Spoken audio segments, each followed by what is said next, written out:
presentations on these Armenian evenings here at St. Apgar's. It's a pleasure to be welcoming again our visiting scholars from Armenia who are from Yerevan State University and also from Northern Arizona University as well. But this is a part of a series related to the work of scholars who are developing their own American Studies program at Yerevan State University. And since they were here, we thought we'd take advantage of them. And so these evenings are celebrating their presence with us. And tonight, we're pleased that Asya Darbinyan could join us. She is currently a postdoctoral fellow at the Martin Springer Institute in the Department of Comparative Cultural Studies at Northern Arizona University. She took her PhD at the Strassler Center for Holocaust and Genocide Studies at Clark University in Massachusetts, where she worked under the advisement of the well-known scholar of Armenian genocide and comparative genocide, Taner Akçam.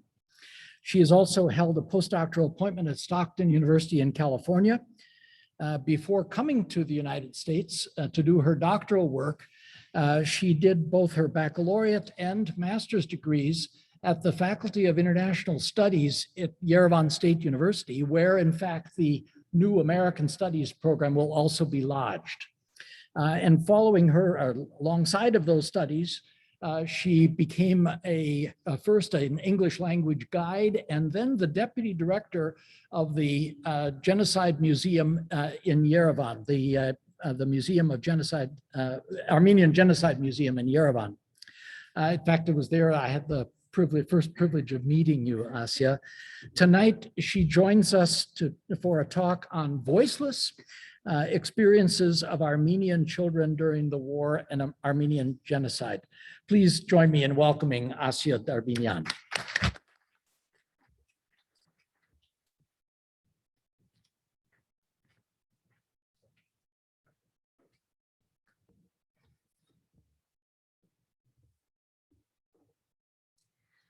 Thank you, Steve, for your generous introduction. And thank you, Father Zakaria, for inviting me to be part of these lectures. It's a great pleasure.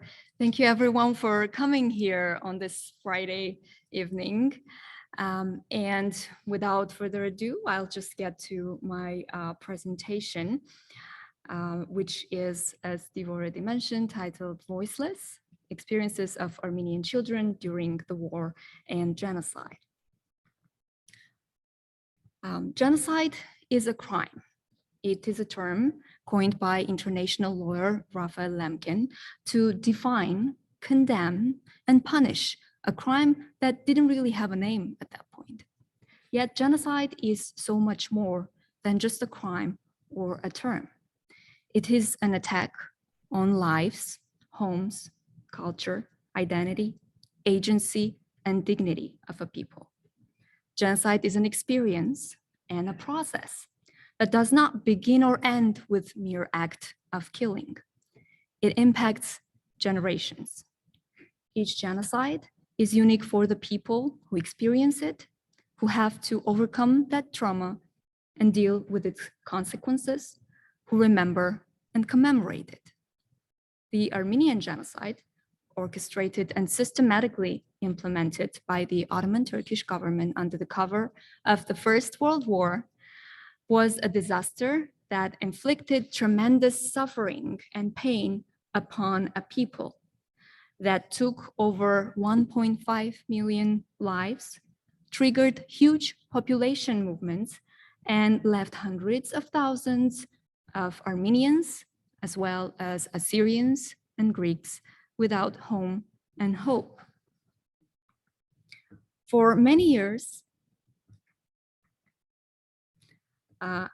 Armenian genocide research has focused on such texts as official documents, international reactions to the events in printed press, or foreign eyewitness testimonies, and aimed at proving the crime of genocide.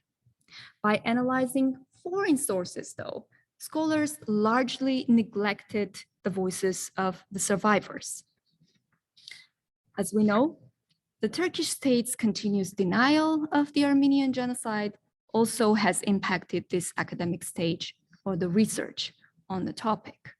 I mean, even the United States took over 100 years to officially recognize the Armenian genocide as such. And as historian and my colleague Hachik Muradian has explained, even when language was not the problem, scholars would still focus on Ottoman or Western sources, avoiding Armenian documents, accounts, so as not to be accused of using tainted, biased, or manipulated material.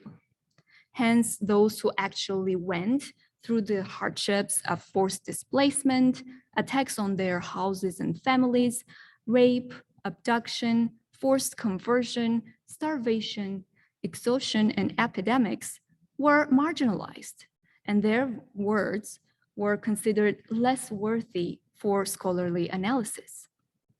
Humiliated and dehumanized by perpetrators, ignored and betrayed by the bystanders, the survivors of genocide and victims of war once again were neglected, now by historians, political scientists, even by their descendants, who would not bring the refugee survivors' testimony to the table, fearing that it might, quote unquote, compromise their case. Consequently, thousands of testimonies of survivors, as well as memoirs and diaries, remained in archives all over the world, collecting dust on the shelves. What I do in my research is I uncover those accounts and share those stories. And in my talk today, I will focus on testimonies by or about the children survivors. Why testimonies of refugees? Because the survivors' accounts demonstrate the multiplicity of experiences of Armenian refugees. We're looking at the map of the Armenian genocide that shows the main killing sites, deportation routes, concentration camps, and also some refugee movements. The genocide was carried out stage by stage, as we know. Ottomans aimed to deprive Armenians of leadership and their will or ability to unite and resist. And then Ottoman Turkish government focused on the destruction of Armenian communities throughout the empire by organizing massacres, deportation, abduction, forced assimilation. The genocidal methods varied from place to place. For instance, Armenians of the Black Sea port city Trabzon, about 15,000 of them, were deported, but many were arrested, taken by ship out to sea, and drowned. And here we see those red arrows pointing towards the sea. That's where it was happening. This is not going to help you. This is for Zoom. There is no other microphone. I will try to speak a bit louder. So we're talking about regional practices of genocide. If from Western provinces of Ottoman Empire, Armenians were being deported to the deserts, in Eastern provinces, in these areas, Armenians were being just massacred right in their home villages. That's why you see these huge red circles here. Those are the killing sites. So for example, Armenians from Bitlis and Mush, they were not deported. They were attacked right there in their home villages and towns. Now we're looking at another map that shows population movements in those areas that I just showed, the eastern provinces. So this is like the eastern part, as if we like zoomed in into that area of the previous map. And this whole area here is the changing, continuously changing border between Ottoman and Russian empires, because in the fall of 1914, the First World War waged between these two countries. And of course, this caused huge population movements. So the first Armenians crossed this border from Ottoman Empire to Russian Empire already in October 1914.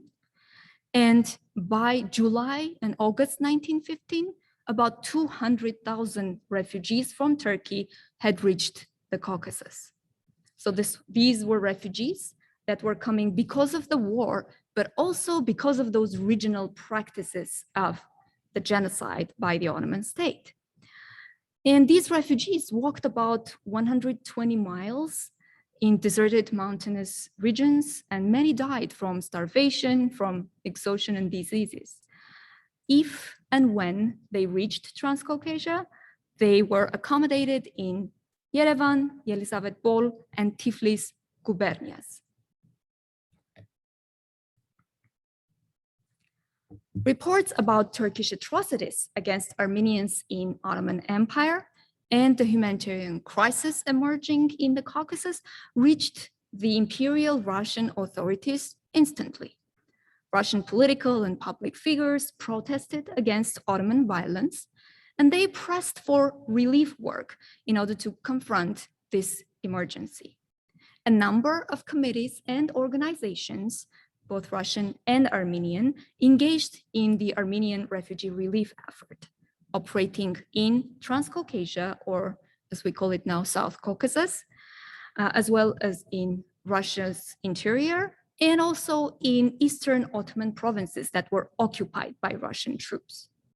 Among the Russian organizations were the All Russian Union of Towns, based in Moscow, or the Tatyana Committee, based in Petrograd. Among Armenian ones was the Committee of Brotherly Aid from Echmiadzin, Եղբայրական օգնության Կոմիտե, the Caucasus Armenian Benevolent Society from Tiflis, or the Moscow Armenian Committee. And if you are interested in how these committees operated and what was the Russian assistance for Armenians, please ask me questions towards the end. I wrote my dissertation about it. I like to talk about it. But let's get back to our refugees.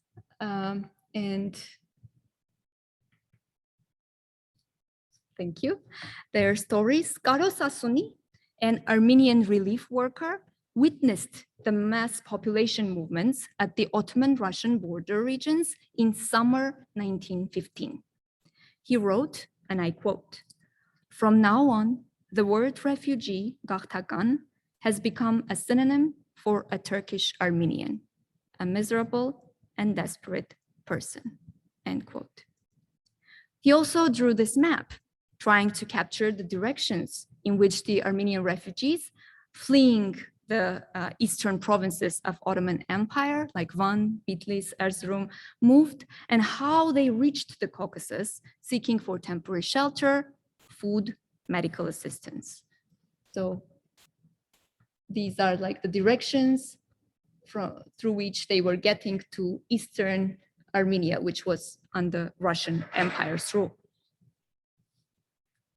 When we look into the testimonies of refugees that made it to the Caucasus, we see their varying experiences on the way of the population movement, and their nuanced understanding of Turkish and Kurdish attacks on the way, of Russian victories, because it was the war on the Caucasus front, or Russian retreats, of flight, escape, or of assistance.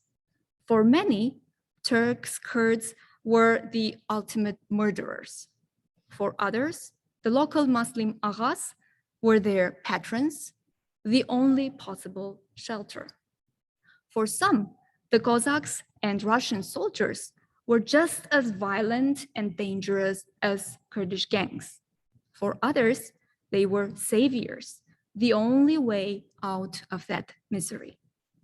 For some, Caucasus was a safe haven, a shelter to recover and be fed in.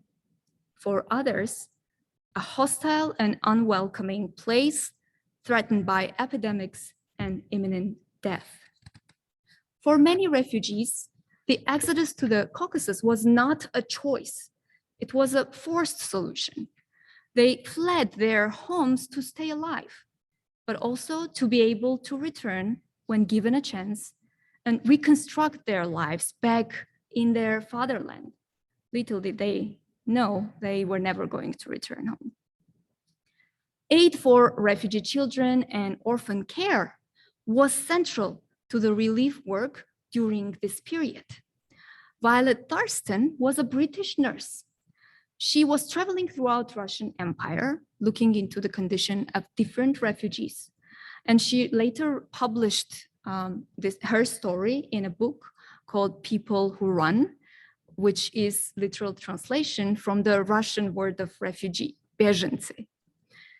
And she was especially struck by the desperate condition of thousands of children and orphans. According to her observation, many children collected by the relief workers did not know their own names, could not remember the names of their villages.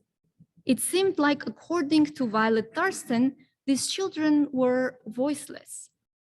Yet, as the next section of my talk will demonstrate, many of these children did remember where they came from, were trying to return to their homes, and even were willing to share their stories. Children have been central to the research in field of genocide studies, humanitarianism, refugee studies for quite some time now. But a major focus in scholarly discussion on Armenian children has been on their persecution and victimhood.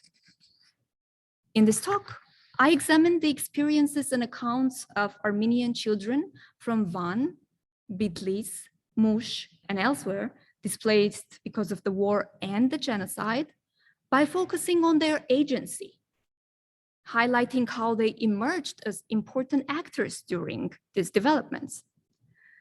And I'm doing it by using some primary sources that I found in Russian, Armenian, Georgian archives.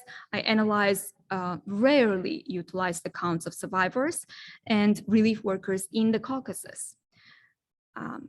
And the longer version of this talk actually has been published in the Armenian Review. So if anyone is interested, I can share that with you.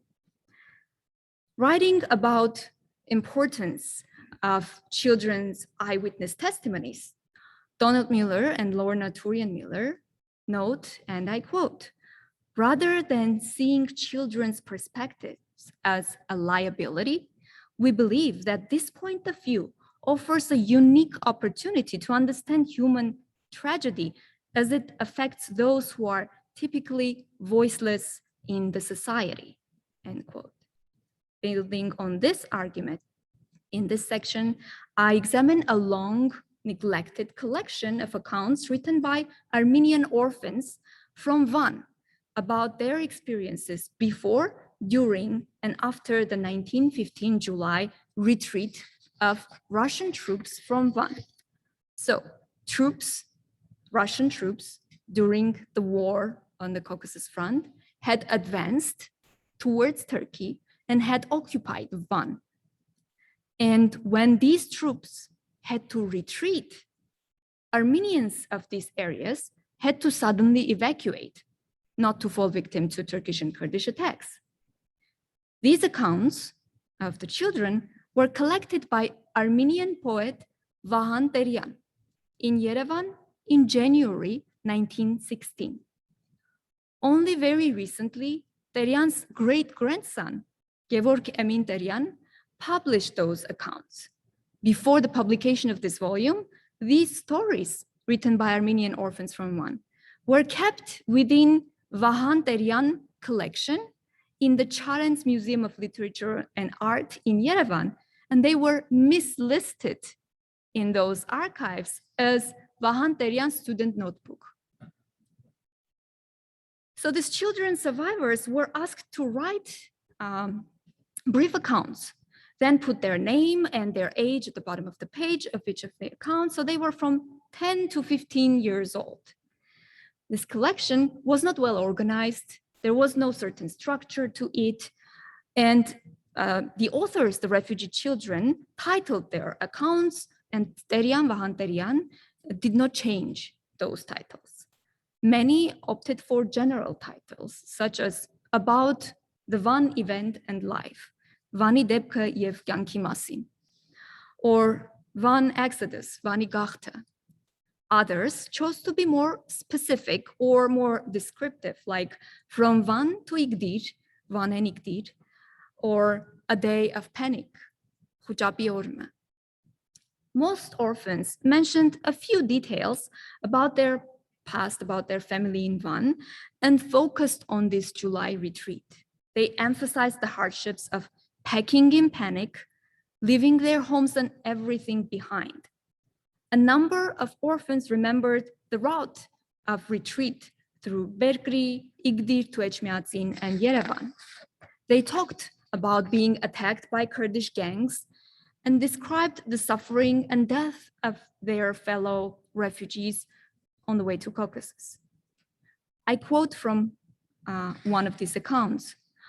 Overcoming those hardships and the suffering, we reached Igdir. Some died in Igdir, others in Echmiadzin, and many came and died in the foreign town of Yerevan, abandoning their fatherland.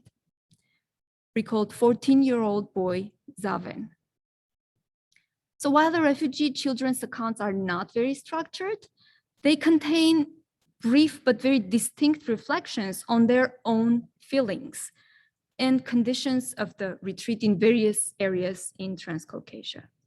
Thomas wrote, and I quote, "Ah, we envy those who haven't seen the hardships and suffering we saw," end quote.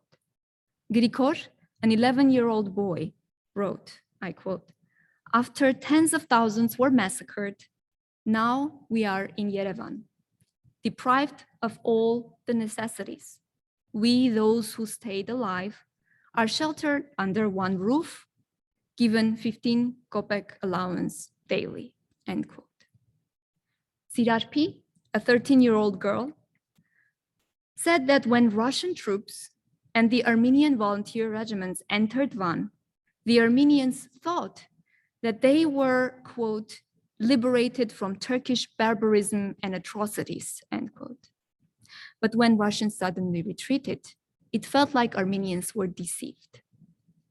She also talked about the situation of refugees that found themselves after getting to Caucasus. She emphasized self-help and the role of local Armenians in helping them to survive in daily life as a refugee.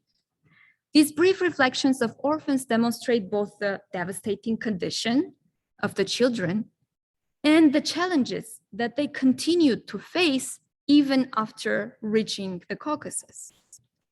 Furthermore, these accounts show the level of self-awareness of these children in distress. While their memories of suffering and loss were very fresh and painful, these orphans realized the challenges of their situation, complained about the shortcomings of relief, and appreciated the assistance provided to them. But not all refugees found shelter in orphanages. Many spent weeks, even months, wandering alone or in bands, hiding in forests, in mountains, in caves, subsisting on grass, roots, insects, covered only in rags or totally naked. Some of them, those who remembered, tried to return to their villages. Many got lost on the way. While traveling together with the Armenian volunteers in various parts of Ottoman-Russian border regions, including Van and Mush, French journalist Henri Barby was shocked to see those little human beings turning into quote-unquote savage-like creatures. In a deserted village in Khanus, they found a 10-year-old boy. The village had been occupied and abandoned both by Kurds and Russians several times, and this child had managed to remain in hiding for 8 months. A bullet had passed through his chest, but the wound had healed. I quote, "Naked, rude, skinny, and wild, he had lost the power of speech. He was screaming. When they, the volunteers, caught him, he jittered like an animal, biting and clawing at them, end quote. The abandoned children left an unforgettable impression on Armenian activist relief worker Karo Sasuni on his way to Iktir.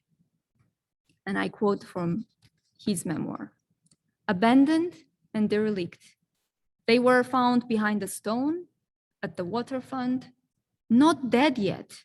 They were whining and mourning perpetually. One looked like a scared rabbit, but too exhausted to move, and was looking at the dead bodies of other children around them," end quote. Barbie and Sasuni were not the only witnesses of such behavior by child survivors. Russian nurse Kristina Semina, whose husband, Dr. Ivan Semin, was the head of the medical transport in Van in 1915, recalled in her memoir their conversation about Turkish atrocities, about countless Armenian men, women, children butchered, whose corpses were scattered in backyards of houses, in fields, on streets. Dr. Semin also mentioned, quote unquote, savage-like children who would avoid any contact with humans. In Van, Semina worked as a nurse, taking care of the wounded and the refugees. Once she went to a shelter to deliver food to orphan infants and witnessed a horrible thing. And I quote, "The children's bellies were huge and swollen.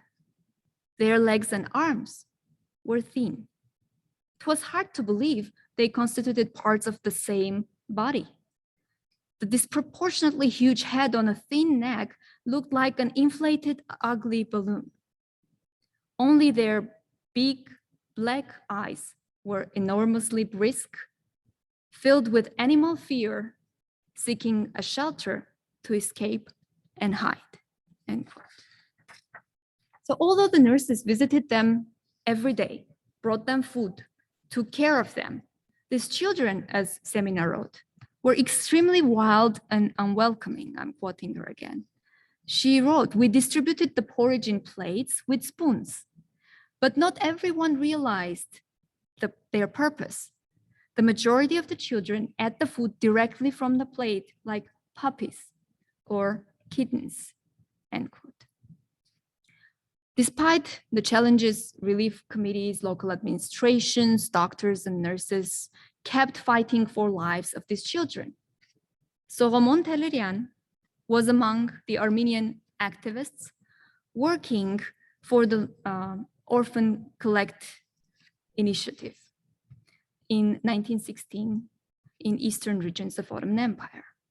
Recalling their condition, Tehlirian wrote, I quote, "Skinny and savage-like children appeared everywhere in the fields of Erzurum.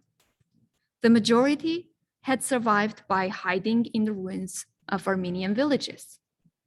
Those found shook like an autumn leaf. It took a lot of effort to explain to them that they were no longer under threat," end quote. While the providers of assistance, be it local Armenian actors or Russian or other foreign relief workers, were actively engaged in humanitarian work, their graphic descriptions of and comments on the orphans' appearance, behavior, condition were a testament to how striking and terrifying the reality was. And at the same time, they demonstrate how the so-called subjects of humanitarianism, those who provide the assistance, reacted or perceived the so-called objects of humanitarianism, in this case, the children. Hence, their astonished and sometimes even judgmental observations and descriptions of survivors. Meanwhile, children themselves played a crucial role in self-organization. Many showed strength and willingness to overcome obstacles, as evidenced, for example, by Maynard Owen Williams's article, "Between Massacres in Van." This article was published in the National Geographic magazine in August 1919 during the nationwide fundraising campaign in the United States And the article was, however, about the developments in Van in 1915 and included 3 photos of Armenian children aged 8 to 12, one of them you see here, whom Williams called, and I quote, grotesque group of tiny lads. They had arrived from Artemid, which was a village 6 miles away from the city of Van, carrying wooden guns and requesting real ones in order to return, to fight and protect their homes and relatives from the enemy. Those boys' actions, their courage, persistence, and strong spirit were unforgettable for the author. On his way to the eastern regions of Ottoman Empire occupied by Russian troops, traveling alongside Armenian volunteers, attempting to rescue children and abducted women from local Muslim families, Henri Barbie came across another striking scene. The troops noticed a small drove of bullocks moving towards them. When these silhouettes approached, it appeared to be a caravan comprised of 4 donkeys carrying several children, girls and boys. The leader of the caravan, an 8-year-old boy, explained that they were Armenians, they had escaped from Kurds, found donkeys in the mountains, and were returning to their village. When Barbie and the volunteers learned that the children were headed towards a village that had been destroyed, they tried to explain to them that there was nothing left but ruins in the village. Barbie wrote, I quote, "The child, the leader, shrugged and with the confidence of an adult responded, 'We can always find something. Besides, this is better than staying with the Kurds,'" end quote. Barbie also noticed how the boy was extremely calm. He has seen so much blood. He has such an important mission to accomplish, to bring those little ones to their homes, that he does not get emotional, Barbie explained. Solomon Tehlerian also had such encounters when working as orphan collector. He recalled a 14-year-old orphan who had helped his sister to escape from Kurdish captivity and then had carried her on his back all the way to the Caucasus. Tehlerian wrote, "These orphans were daring, smart, and resilient." In his memories, Tehlerian also recalled how these children would not show emotions when they were talking about their parents' relatives' death and would describe it in just one word, murdered. Those accounts attest to the coping mechanisms children developed, not giving into despair. So whether we call it resistance in the diverse forms it may assume, or coping mechanisms, the decisions made and actions taken by children abandoned, famished, exhausted from endless wandering are critical examples of agency, self-help, and self-organization. They show that the children were anything but voiceless. So to wrap up, throughout 1914-1917, during the war and the genocide, about 300,000 Armenians from eastern territories of Ottoman Empire and Ottoman Russian border regions became refugees, abandoning their homes, fleeing to Caucasus and Russia's interior. This group of refugees was comprised of people who had faced countless physical hardships because of violent attacks, extreme weather conditions, numerous epidemics, and starvation during the population movements. Moreover, they were in perpetual grief and sorrow inflicted by the immense psychological trauma, sometimes exceeding their ability to cope.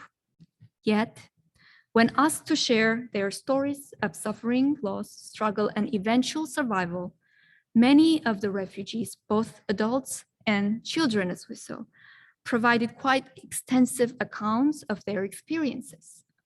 Women talked about their abuse, rape, their rage against injustice. Men described efforts of resistance, confessed the feelings of weakness and guilt. Children remembered the murder of parents, the suffering of their siblings. And my talk reflected on the multiplicity of children's experiences and the various roles they played during time of crisis by listening to their voices, their own accounts, and through testimonies of the local and foreign eyewitnesses. It showed how, despite the enormous hardships and horrors of genocide and war, and despite their position within this hierarchical system and structure of humanitarian assistance, many children utilized their agency, did not give in to fear and despair, were determined to survive, and even were prepared to share their stories.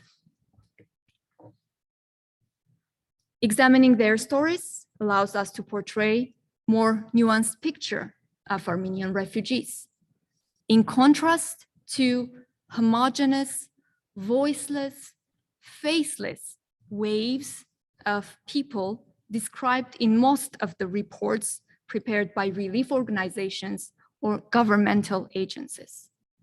Thus, to better understand the condition and plight of refugees, it is crucially important to give them voice. I will stop here with these two photos of the orphans. In the first photo that you already saw, it was taken in 1915-16 in Yerevan. These are the Terian orphans who went back and took another picture right there many years later. Thank you for your attention, and I look forward to your questions.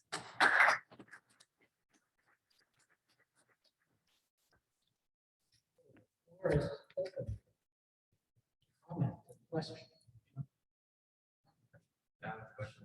Slide number 3, I think you have the maps there. I have what? You have a map on slide number 3, Eric. That one. Is the source on this map? Did you compile the data? No, this is one of the most well-known Armenian genocide maps from like research done before me by Darbinyan, Richard Tovanisyan, and others. Why? But is the top, you see where here's shops, those dots lead into the sea, and there's dots, there's arrows pointing. I actually mentioned those in my talk. Those are the Armenians that were taken to sea and drowned instead of being deported to the deserts. I actually specifically mentioned that. Yeah. Any other questions about that map? Yeah, please, Jim. Have there been any recent discoveries of documents? You mentioned many of them were mislabeled years ago. Can you give us 1 or 2 examples of recently discovered documents that were not known before that's relating to the massacre? So the part of genocide research that I have done is about the Armenian experiences in those eastern provinces. Right, the next actually slide, or I can even just show here. Let's go because that's a bigger map. So like this area, so that's what I focus on. And most of the genocide related research before that usually just focused on the rest of this map. So a lot of the material that I was looking into in Russian archives, in Georgian archives, they hadn't been used in scholarly work before. And there are many reasons for that. First of all, because most of that material is in Russian. And as we know, most of the research on genocide before was done mostly in the West, since in Soviet Union, Armenians could not focus that much on Armenian genocide.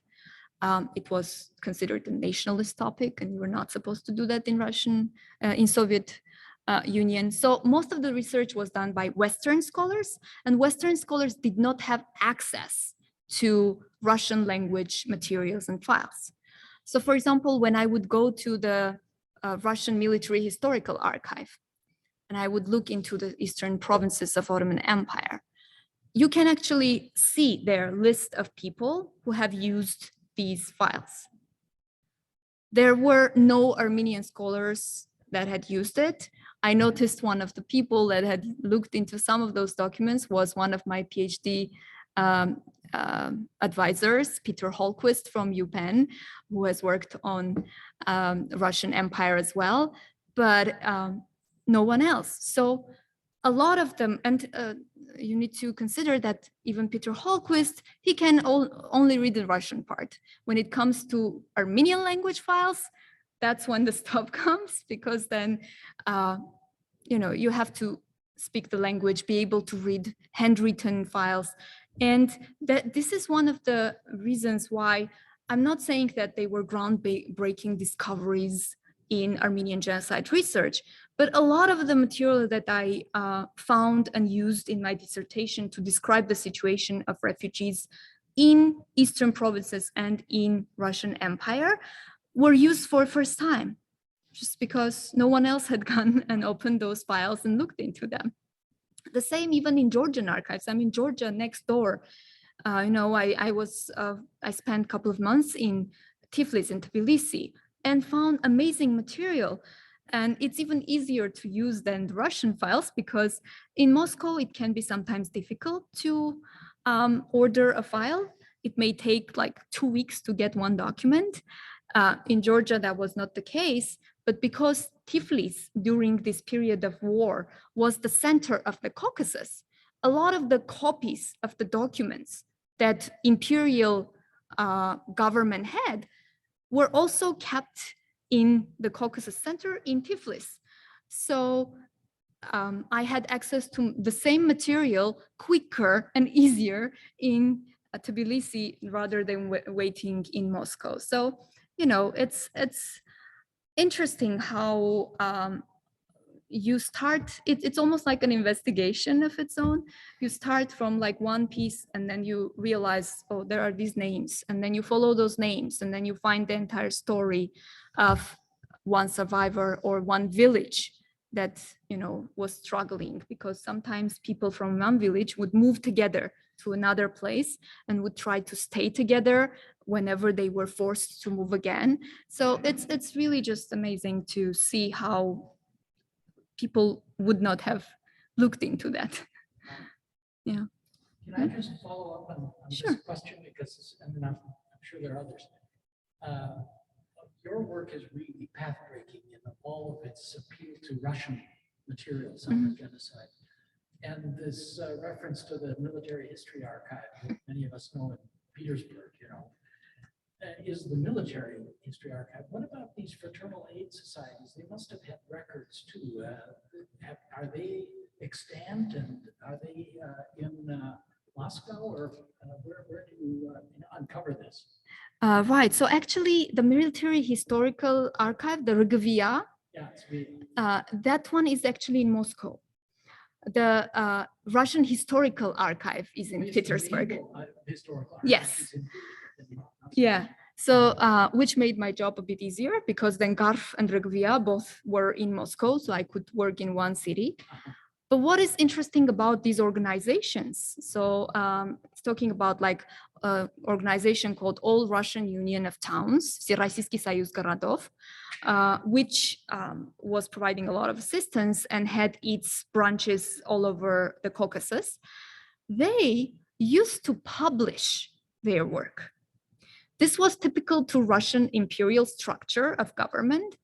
If an organization achieved something, they would have their izvestia, like their sort of updates, bulletins, and sometimes they were called bulletins, sometimes izvestia. So in addition to the archival material, sometimes you can find the exact same material in a published form. What makes it easier to access them when it's published, even if it's published in 1914 or 1916. they are kept not in an archive, but in a library in Russia. So you can go to the historical Istorichka library or to Lenin library and order the like printed, published versions of the reports of this organization about their work. And once I found that, that was, of course, really extremely helpful, because then I could get like thousands, literally, pages of reports of organizations without getting into trouble. Because in Russian archives, I don't know how many of you have worked in an archive at all, but American archives are awesome.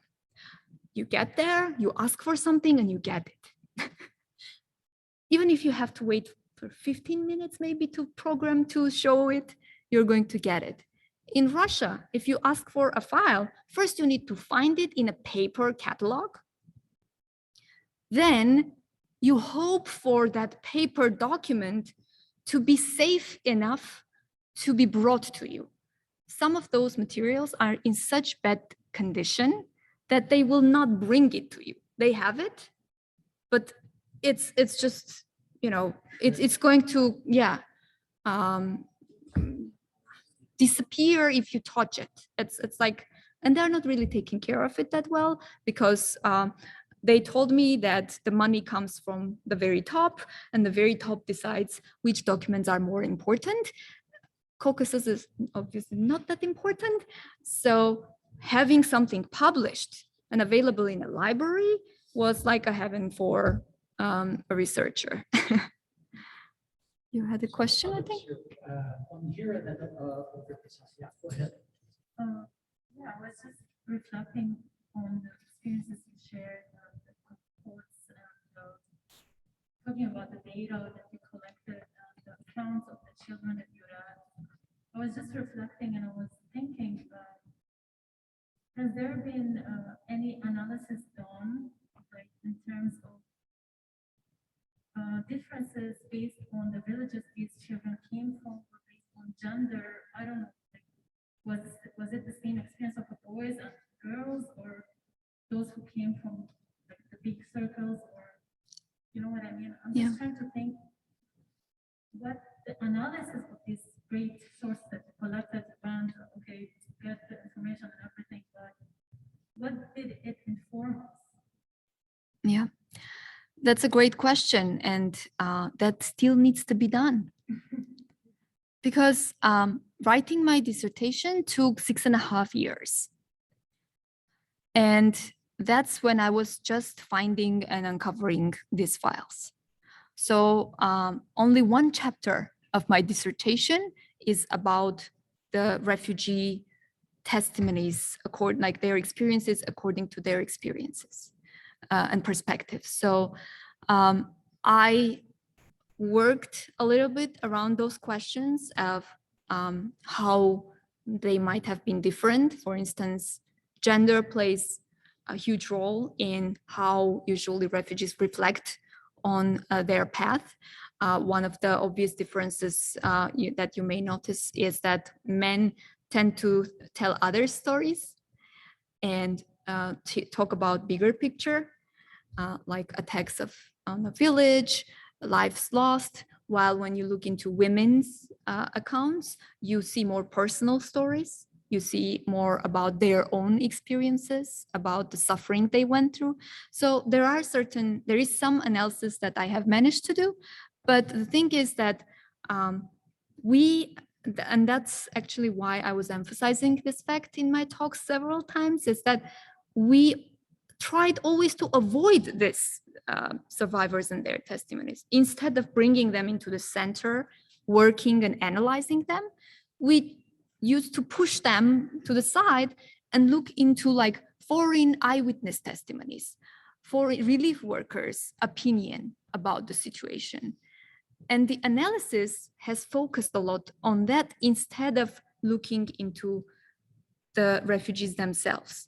What I'm trying to do is to bring them to the table and start this discussion, and hopefully we will have that analysis done. It's very important. There was a... You talked about mislabeled. I don't know if you started to address this, but I'm sure in some cases things were purposely mislabeled to preserve it. If I mislabel them, they will get destroyed by fill in the blank. The Russians, the Turks, whoever it might have been. Or was it mislabeled later by Soviet period saying, we don't want these found, but somehow we're not going to destroy them. But we want to suppress the information about the genocide. That is, that's a Right. that highlight. Did you see any evidence of that in that case or in others, or was there any pattern of that? Either trying to hide, why don't mislabel it, it will get destroyed, or we want to hit. Excellent question. Yes, that is very important. So that will take another couple of years of research to discover because there are so many of those mislisted files and documents. Not just, so this one was in Charen's Literature and Art Museum, which is in Yerevan, but there are such many documents and archival files in, let's say, Rockefeller Archive in Terrytown about Near East relief and Armenian orphans, or in Georgian archives or other places. So for instance, this one I discovered right before I was finishing my dissertation, and I haven't been able to return to Armenia since then to dig deeper and understand, so for instance, in this case, what was the story behind mislisting the collection of Armenian orphan stories. Because it might have been one reason to like mislist it so that during the Soviet time, it is not seen as a nationalist pile of documents that we need to get rid of because it says bad things about our friendly neighbors, Turks and Kurds. But it also can be just a mistake. That's another, so I'm not taking the responsibility of now saying which is why that exact example happened, because I haven't investigated it thoroughly yet. But I know that sometimes it just can be an honest mistake because it was a textbook and it was filled with stories of students of Vahan Derian. So it was not really a lie, but if only maybe they had opened and looked into them, they might have seen that it was more than just a notebook, but it was actually a collection of testimonies. And luckily, you know, his great-grandson did it and got it published, and they're also working on translating it into English, which will be amazing, because one of the issues that I'm facing when I teach Armenian genocide in schools, in universities here in the States, is that I don't have enough material when it comes to primary sources in English or translated into English that I can use with my students. When I teach the Holocaust, there is abundance of material from poetry to drawings, songs that I can use speaking about it. But when it comes to Armenian case, it's a challenge. There is one more question. Have you gone to the Armenian Research Center at the University of Michigan in Dearborn? Yes, Ara Sanjan is a very good friend. Okay. Yes, I have been there exactly 10 years ago in October in 2011. That was one of my first trips in the States. And they have more material actually on Armenian refugees and orphans that later escaped through Near East Relief's help to Europe, to United States, or stayed in like Lebanon, Syria, and less material on the refugees that I am looking at, which is the ones that made it to Eastern Armenia, later becoming Republic of Armenia. We have time for one more question, but I just also want to make an announcement that the next presentation in this public series, Armenian Evenings, will be on November 10th, Wednesday, the same time at 7 o'clock. And our featured speaker is actually with us, Tigran Sargsyan, a geographer from Yerevan State University, speaking about energy and energy policy in contemporary Armenia. So, final I don't have a question, I can make a comment, just from this kind of like first-hand experience. My best friend's last name is Yegoria, and when we were talking about it, I was like, Yegoria, because he almost started crying, he goes, I don't know my real last name. That's not my real last name. I said, how did you end up with it? So the story is his grandfather, when he escaped, his name was Yegor. So when he was accepted in Armenia somewhere, they said, what's your name? Yegor. What's your last name? He didn't know, 4 or 5 years old. So they put Yegor, Yegoria. So that's how it ended up. He almost cried because you're so lucky, you know your last name, you know ancestors, what they are, Yep. Where they're from. And the second portion of it, just talking about it, you know, his grandfather escaped. The only way he was escaped, he got lucky. He was rolled into a carpet and put it against the wall. Supposedly it's an empty carpet, so when they came and killed the whole family, he stayed alive. You know, Right, right. Some crazy story for a person. Thank you. You know, going back to the first one, actually, when you look into this collection of kids from the Vahanterian orphans, there are Tovmasyans, Grigorians, and I couldn't just help noticing that, oh, I don't believe that those are their last names. Most of the cases, that was a very, very common practice. If kids did not remember their last name, their first name would become also their last name. Yeah. Thank you very much. Thank you.